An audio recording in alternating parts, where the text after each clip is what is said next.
going on, everyone? The Excellent Gamer today, and we're here doing a video that I was kind of hinting at in my last video I made, where I was talking about a lot of different stuff. Mostly about stuff that I wanted to do on my channel, like, watch the video. And this is what I was talking about a bit. I wanted to do things that I enjoy doing. So, we're going to be reading some of the lore tabs in the game. Let's go ahead and hop over here first off. Dreaming City, I am missing Harbinger's Echo. I guess I'm not missing just one thing, but yeah, I know. Anyways, let's go ahead. Let's read. Now, we're going to be doing all of these lore books at some point. Some of them I have not filled entirely. But we're doing the one that a lot of you guys have already read. That everyone should have completed, assuming they have Forsaken. We're going to be reading the Lawless Frontier lore book. You guys can feel free to grab a drink. Feel free to grab a snack. Feel free to listen on as we discuss / read the Lawless Frontier lore book. Now, speaking of drinks, I'm gonna go grab myself a drink.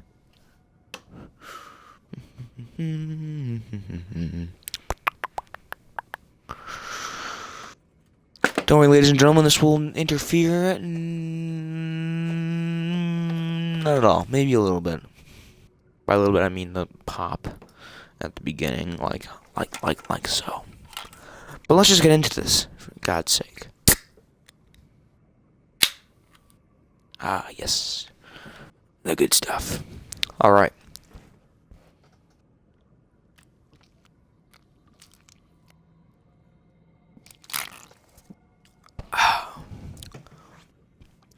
Here we go. Part 1 of the Lawless Frontier is called These Badlands. It reads, "Don't fool yourself. These rocks and this metal may be lashed together, but they ain't tamed. This far out, the only law is outlaw. The only justice, last rights. So walk careful, head on a swivel, hand on the hilt, all that.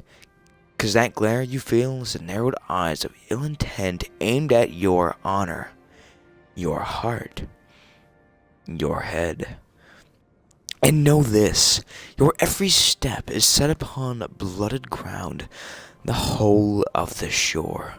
This is a wasteland where a few sought to survive. In the dim light of the lost age, this wild frontier was a fleeting hope turned final resting place, a graveyard at the end of existence. Some say you can still hear the screams, echoes of the lost and damned, ringing from just out of sight. Don't believe him?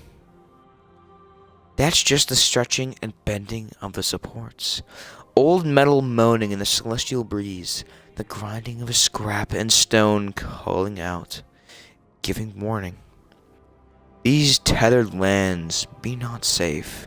This twisted reef be not kind." Excerpt from C.C. Lagrange's translations of Writings and Observations from the Tangled Shore, a fallen text. There is no way that's a direct translation. Kate 6. Part 2 of the Lawless Frontier. By thy tongue be damned. It reads, "Even here the whispers persist, faint, but present." Excerpt from C.C. Lagrange's translations of Writings and Observations from the Tangled Shore, a fallen text. A drag fell, left to die. A forgotten pirate sat on a path toward salvation. His crew had raided the moon looking for ether. They found only death. And then he was alone. Hyrax the Small Hyrax the timid, the weak, was lost to the depths of the Hellmouth, a solitary scavenger down among the hollows where dead things dwell. How he survived is a story untold, an impossible tale known only to Hyrax himself. But in that secret is his strength. For poor, weak, pathetic Hyrax came out of that hell as something other, still fallen, still alone, but changed by all he'd seen and learned. His mind opened, set adrift through the wonders of all the nightmares he had never imagined. Some say he spent his time hidden in the shadows of that cruel land, scouring the mysteries of the world's grave. Others suggest he peered into a hateful shrine and found truth, the unutterable horrors whispered from the abyss. Truth is, only Hyrax knows. Truth as simple as it is puzzling. Yes, he did. Scour the grave, hear the whispers. Only then could all that followed transpire. For a lowly dreg to rise from their docking to stand as a baron is rare enough, but that a fallen of any stature could crack the layers of understanding that barricade the known universe from the ascended plane is more than improbable. It was impossible. Until it wasn't. For Hyrax succeeded where so few have. He crafted his own throne world and began a monstrous quest to expand his knowledge, etching its harshest truths upon his enemies. And his work has progressed unchecked. It is the name of his children that we do not speak when sharing tales of the haunting of Nemesis. It is his blood that paladins and corsairs alike wish to spill for the slaughter at Gaspra. Hyrax the Twisted. Hyrax Ascendant, the mindbender whose tongue is a weapon, whose experiments seek to unravel sanity and reshape imagination that his subjects may become other tools of his vile bidding. And so, the warning spread. When the fallen who speaks in the language of the damned calls, do your best not to listen. For once his words take hold, your will shall fade, replaced by its antithesis. And then, like that poor, weak, fallen dreg, you too will know darkness, and you too will be alone. Part 3. Riddled with Lies. Trust is your shield. Trust is your weakness. In the end, we all fall to betrayal. Excerpt from C.C. Lagrange's translation of Writings and Observations from the Tangled Shore, a fallen text. A simple riddle for you to consider. Only truth can conquer lies. But what is truth, and in whose eyes? What then of a butcher of Bamberga? What then of the Psyche Horde Slayer, the terminus of the Grey Legion, the silver of the Shadowed Vale, the bandit of Old Bassa, the dire siren of Valian's Reprieve? What then of so many who are one, a single scourge, responsible for many varied tragedies? The trickster, the liar, silver-tongued Araxes, the wit. She who bartered with a spider and nearly cost him his life. She who swindled a dozen bounty hunters that she alone may profit. So many tales of Araxes' sleight of hand and tongue and mind. The enemy who has won battles where no battle was fought. Who has killed more rivals than have ever risen to her challenge. What is known and unknown, no one can say. And the sly prankster would have it no other way. Of all the barons mocked by the scorn, it is Araxes to fear, for her greatest weapon is the dissolution of truth. She will give you certainty, only to reshuffle the deck. She will grant you your desire, only to reveal it is truly regret. If this realm can allow for gods, then she may be the first among devils. Unknowable, unpure. Her tongue will cut you down long before your body falls. If you don't believe, if you find yourself questioning the depths of her deceit, ask yourself a simple question. Did you kill her? If you did she die? If the answer is yes, her trap is set. If your answer is... It's okay. You don't have to say it. Maybe you will survive out among these wild shores longer than most. Though maybe, not as long as you would like. The Ragged Valley Sprint is our next part. Many are lost to the shore's wayward ebb and flow. The shifting mass gives and takes, pulls and tears. The ground beneath ever uncertain, so tread carefully as other dangers distract. But death lingers, its grip loose but present, waiting to take hold, waiting to embrace all who walk these tangled lands. Excerpt from C.C. Lagrange's translations of Writings and Observations from the Tangled Shore. A fallen text. The Ragged Valley is long and harsh, and no valley at all, not by traditional definition. Its hollow length runs between a series of lashed asteroids on the shore's far western edge. They call it a valley to be poetic, but in truth, it is simply the chaotic space between massive rocks that scrap and smash into one another in a violent dance. The distances from mass to mass ebb and flow without warning. A constant, deadly repetition of the landscape. That ever-changing hollow is the valley. Only the mad and desperate would dare run its length, with one exception. Yavix, the rider. The reason she made the run changes with the telling. You know she is neither mad nor desperate, but with her skills on a pike and killer determination. But the run itself, it's a legend as awe-inspiring as any Guardians, save the fact Yavix is a wicked beast and better off dead. The story goes like this. She was running ether, or making off with a lost Golden Age tech. Some say Clovis Bray science. Others tell it was drivers from a forgotten warmind. Or maybe she just dropped the Guardian and was running full throttle from a fire team set on revenge. A common theme this far out. Or was it pride? That a captain, or a Kel, or an Archon challenged her ability to ride? Did Fickrell? After all, their relationship is complicated. But none of that matters. Not to me. Each version of the start is as interesting as the next, but the run itself, her ride through the gnashing jaws of death, most Guardians who have heard it dismiss it, don't want to give credit to one so infamous. The scorned Baron with the blood on her hands, the loot in tow, and her burner set the top speed. But she deserves it. Don't believe me? Ask Marcus Wren. He wasn't there that day, but he'd heard tell and couldn't believe it.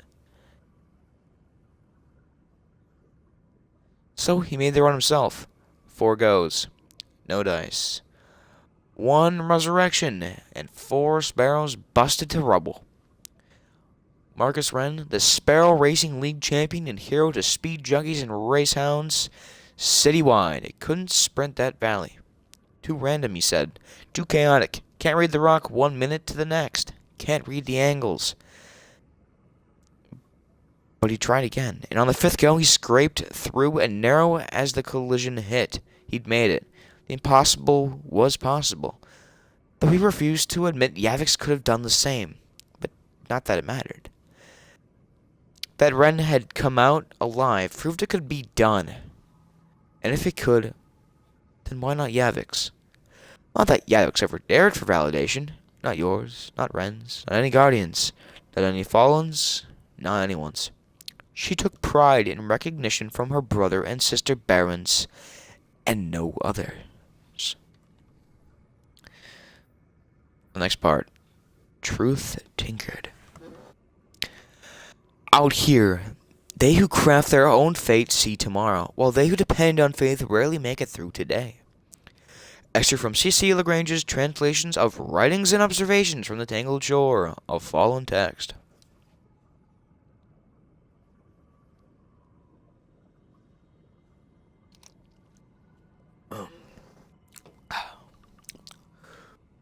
Excuse me. If you had not heard of the machinist before, know that others had. While her crimes may not live in infamy in the hearts of city dwellers, the reef and its awoken know all too well her long reign of terror. Alicris, the bandit, they call her. Alicris, the scourge. The scorned machinist, tinker lord of a houseless crew. But should those names be new to your ears, there are others you trust who have felt the pain of her vile campaign. Ask your Arak of the machinist's deeds. Ask him about the siege of Aran, the hijacked ships, its stolen contents, and its guardian protectors lost or captured at the hands of the scorned. Speak to your vanguard of the soulless descent, more guardians felled, and an armory stripped of its cash. The lowly dreg who challenged tradition only to be cast aside. The lowly dreg who found her own strength in a troubling bond with forsaken kin. She grew strong as an outcast, grew mean, then found her purpose with the guidance of a preacher of sorts and a driven crew. Now then, the questions you may ask yourself. Had you known of the Baron's deeds? Had you heard tell of the machinist's crimes? Could you have changed the path tread from there to here, from yesterday to today? Better yet, your vanguard, your factions, your friends and allies, what all have they kept from you? If they spoke not of the scorned barons, if they issued no warning, is it because they simply did not see the full scale of the danger? Were they too distracted by wars within wars and I don't want to talk like that, excuse me. Were they too distracted by wars within wars and interests of their own to issue the guidance needed for you to see the shore for the threat it had always been? Perhaps given guidance that may well have saved countless lives. Or at least one life in particular.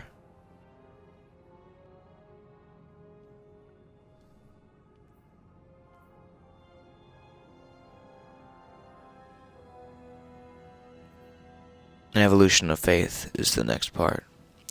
Find your honor not in your station, nor the words and gifts of those who seek control, but in yourself, in your actions, deeds, and soul. To look anywhere else is a lie. Excerpt from C.C. Lagrange's translations of Writings and Observations from the Tangled Shore, a fallen text. Fickrell was an archon. Then Fickrell took a fall, beaten, docked, and banished for heresies against Elixni faith.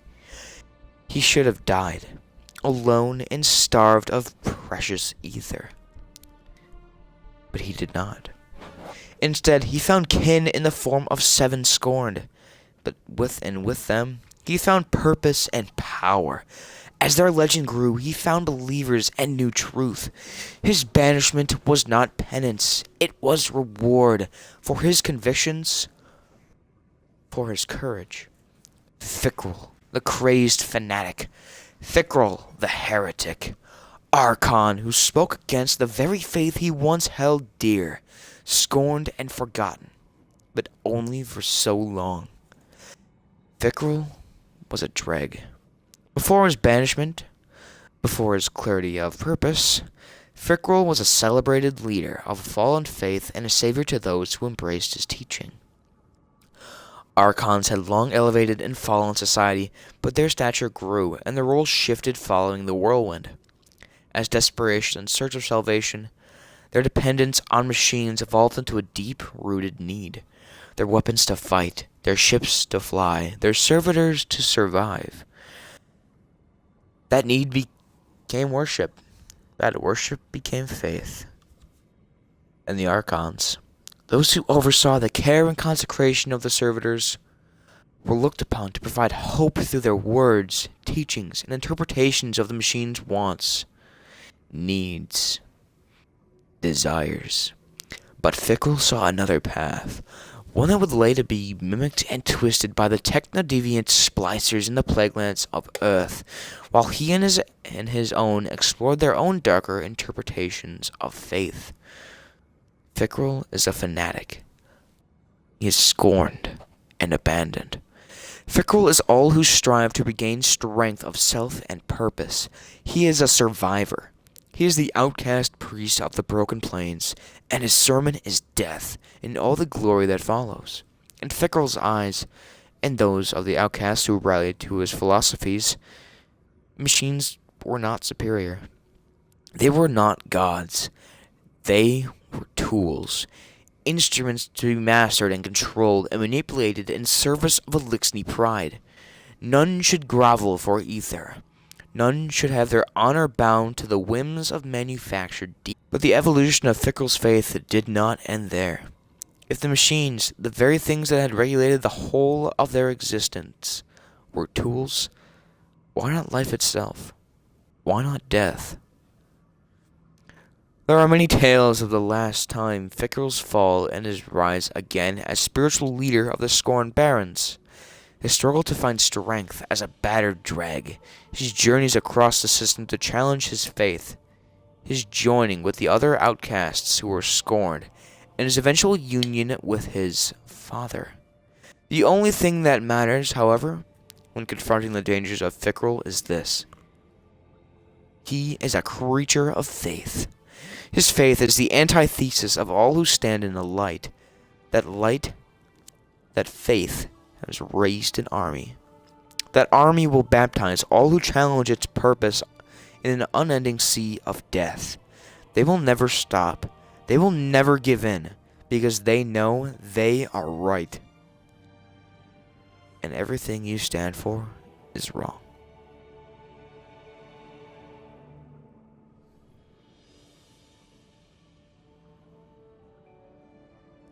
A scorned path. Surviving is a whole lot easier when your enemies are dead. Excerpt from C.C. Lagrange's translations of Writings and Observations from the Tangled Shore of Fallen Text.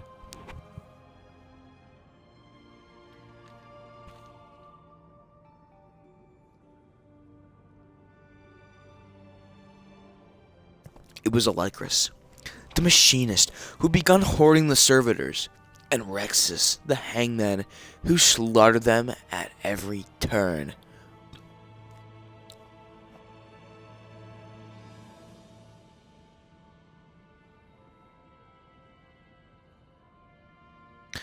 Yeah, ladies and gentlemen, we have news. Of Black Armory. Oh yeah, it's about time. Anyways, let's keep this going. Two allies driven by opposing forces. One science and the unmasking of faith, the other rage and its relentless push to destroy. There had long been tension between the two, as Rexus had, more than once, slipped into the machinist's workshop to inflict himself on the servitors caged there. Fickle, the fanatic, their spiritual leader and one-time Archon priest, watched patiently as their rivalry grew. He saw strength in their ire. He saw fire and fury. But also more, a new path forward. One that could join their passions and drive them further. A whole stronger than its warring parts. Fickle waited, biding time as tensions rose and threatened to splinter the Baron's loyalties. Only when Alicris could take no more. On a night when she caught the hangman prepared to slaughter her latest haul of lesser servitors, did Fickle step in. Fickle motioned to Alicris and said, "Bring me a servitor."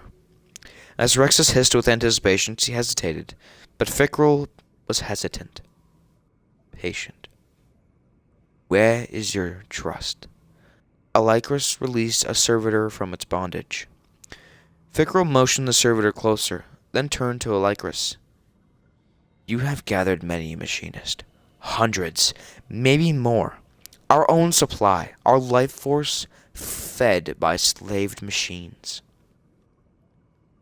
Alicris nodded to the servitor as it inched closer to the Archon's open arms, welcoming the once revered orb as one would a child.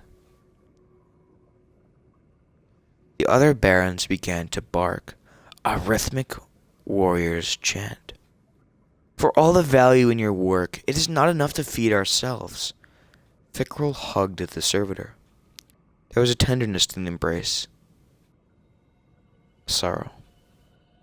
We must also starve our enemies, as you were once starved.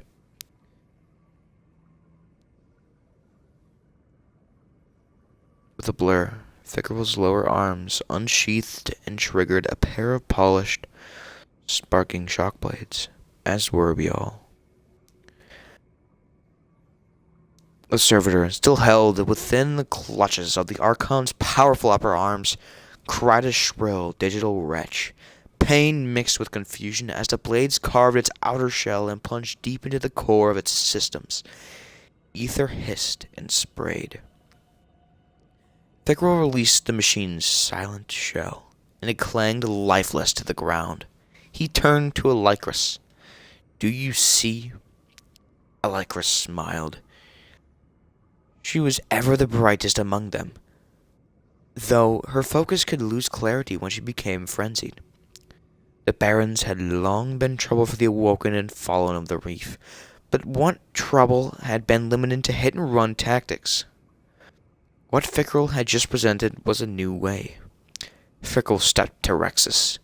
Do you see? The brute balked in response. Kill them all. Fickrell laughed. Not all, hangman.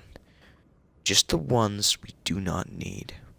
The barons cheered as Fickrell continued. Every servitor, any servitor bound to a house is now a target, until none remain but those upon whom we feed. Continue on. Ladies and gentlemen,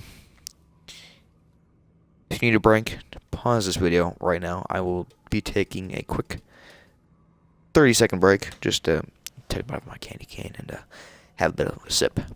We'll continue on in 30 seconds with the gift of madness.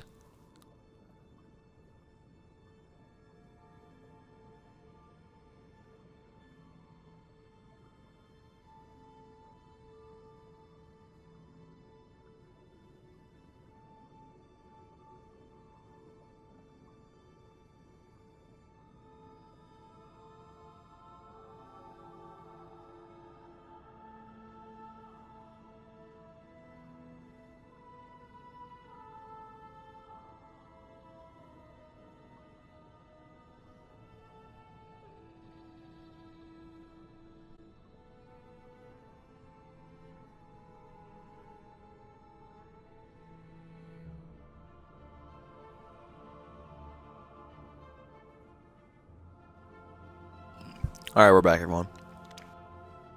A gift of madness. Continue on. The song of the grinding stone calls like pained sirens, shrill and uneven. Its melodies a warning, yet still they come. Adventurers, bounty hunters, scoundrels, and unwanted. Here they find purpose, or hide from those worlds beyond. Those polite lands, which heroes strive to reclaim. There is no reclamation here. The shore is ever wild, and so shall it remain. Ever the broken land where madness dwells and violence reigns. Excerpt from C.C. Lagrange's translations of Writings and Observations from the Tangled Shore of Fallen Text. The questions no one asks. Was the bomber always mad? Or was he driven to it? Was the madness a gift or a curse? Did the struggle for survival outside the structure and ritual of the house system crack his mind? The things he'd seen?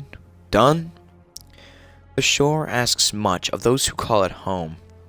Most simply find their end through the harsh will of these harsh lands, or by the hand of the hardened agents who stalk its fractured expanse.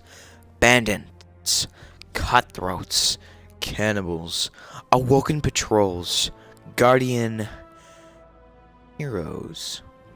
There are a billion ways to die among the jagged wilds of the tangled shore. To challenge those odds is no small feat. To do so while maintaining self, rarer still. However, isn't it also possible the bomber was this all along? Mad, deranged, eager to inflict destruction, lustful for the chaos and death to follow. The seeding of the accretion fields, the bombing of the origin libraries.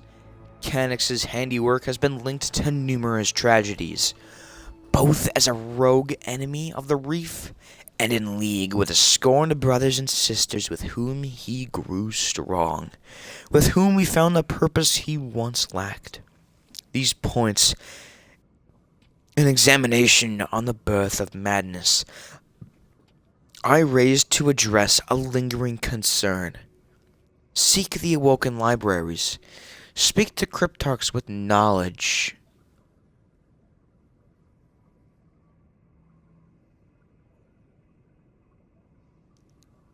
Of the reef, the shore.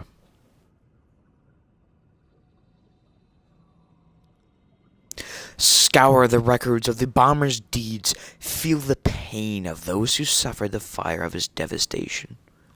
Remember the fields? Weep at the unimaginable loss when the libraries fell.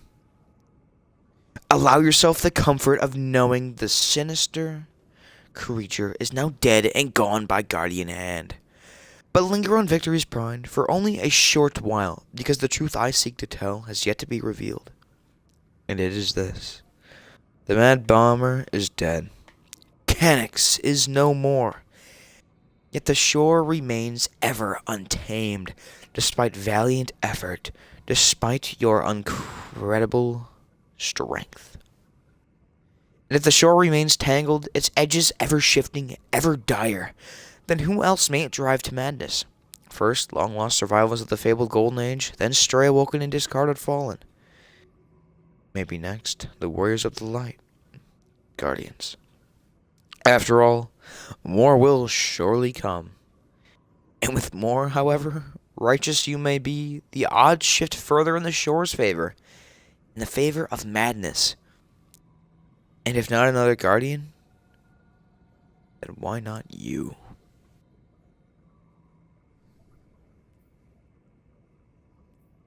No heroes here.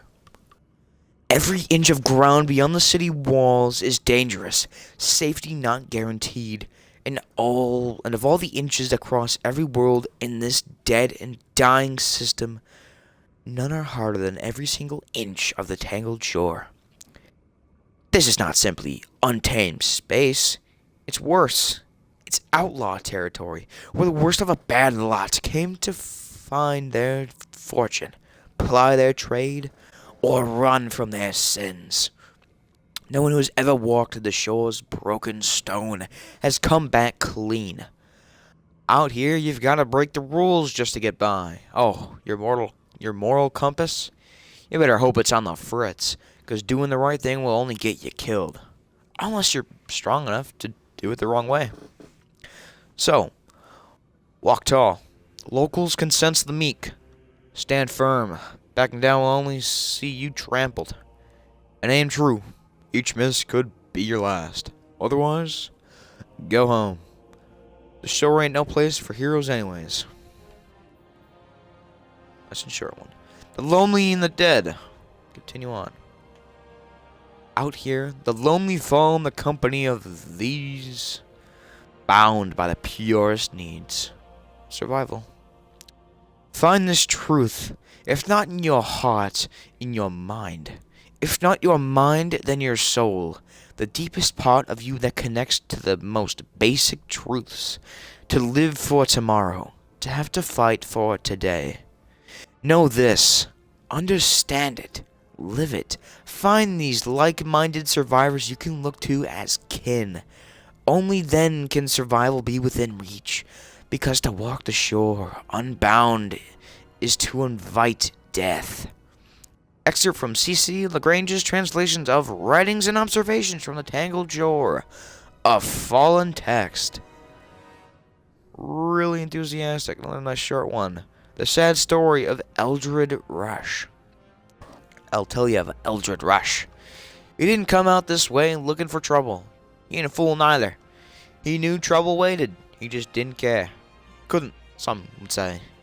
Eldred was a prospector of sorts, digging around these parts in search of memories he considered gold.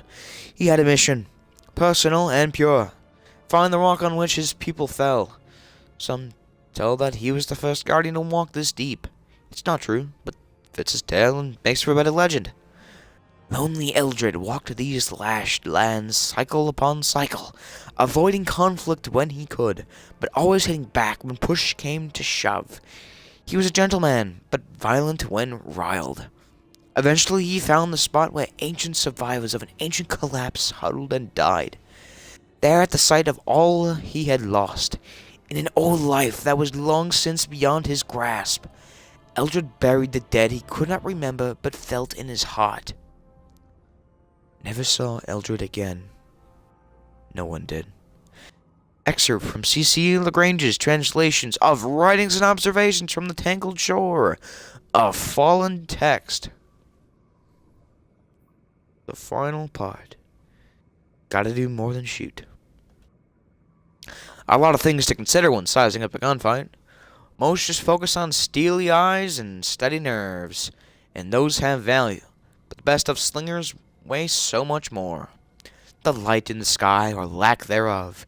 The temp and the breeze. How cool, how warm, which direction is the wind hitting, and how hard.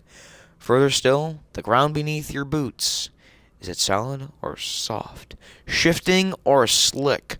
All moments that speak to the moment of truth. The wear of the holster. The feel of the grip. But first and foremost, the best slinger will never say to pick a gun sight. Will say never pick a gunfight with unfamiliar tools, unless the situation dictates an unavoidable outcome, or in those instances when honor comes a calling. Excerpt from C.C. Lagrange's translations of Writings and Observations from the Tangled Shore. A fallen text. That is the Lawless Frontier. Page 1 to page 14 completed. You guys enjoy, leave a like. Sorry for this video being so long. I did not expect it to be this long, but fortunately it is. Thank you guys for watching. Support me so long. I'll see you guys later.